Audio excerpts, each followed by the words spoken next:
बिस्मिल्लाहिर्रहमानिर्रहीम। अस्सलाम वालेकुम। एफबी किचन एट में वेलकम। आज हम बना रहे हैं कैरी की चटनी, क्योंकि जैसे कि आप जानते हैं कैरी का सीजन है, तो हम आज कैरी की मीठी चटनी बनाएंगे, जिसके लिए हमें थोड़ी सी कैरी और थोड़ी सी चीनी चाहिए। चले हम बनाना स्टार्ट करते हैं। सबसे पहले हम कैरी के छिलके उतार लेंगे। आपने इस तरह से सारे इसके छिलके उतार लेने हैं कैरी के।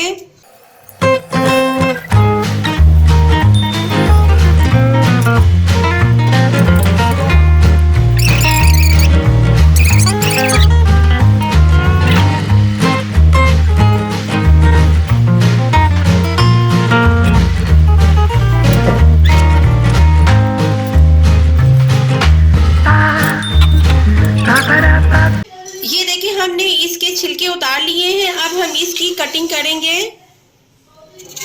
इस तरह से हम इसकी कटिंग कर लेंगे। जो गुठली है वो हम निकाल लेंगे।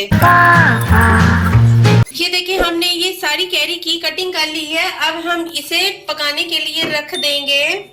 एक हम पैन लेंगे, इसमें थोड़ा सा पानी शामिल करेंगे। ये थोड़ा सा गर्म होगा, फिर हम इसमें कैरी शामिल करेंगे। ये देखिए हमारा पानी गर्म हो गया है। अब हम इसमें कैरी शामिल करेंगे और इसे हम मीडियम फ्लेम पे पकने के लिए रख देंगे। चले हम देखते हैं कि ये कितनी डन हो गई है। ये देखिए इसका जो पानी है वो ड्राई हो गया हुआ है और जो हमारी कैरी है वो भी पक गई है। अब हम इसे ऐसे अच्छे से इसे हम मिक्स कर लेते हैं और लास्ट में जो है हम इसमें चीनी शामिल करेंगे। आप अपनी मर्जी के मुताबिक जितनी मर्जी चीनी शामिल कर सकते हैं। अगर आपको मीठा ज्यादा पसंद है तो आप ज्यादा चीनी शामिल कर लें। ये देखिए आप इसको ऐसे अच्छे से मिक्स कर लें। हमारी ये कैरी की मीठी चटनी तैयार हो गई है। आप इसे गर्मियों में रोटी के साथ यूज करें। ये देखिए ये हमारी जो चटनी है वो डन हो गई है। आप जो है इसका मीठा चेक कर सकते हैं कि ये कम मीठा है कि तेज मीठा है।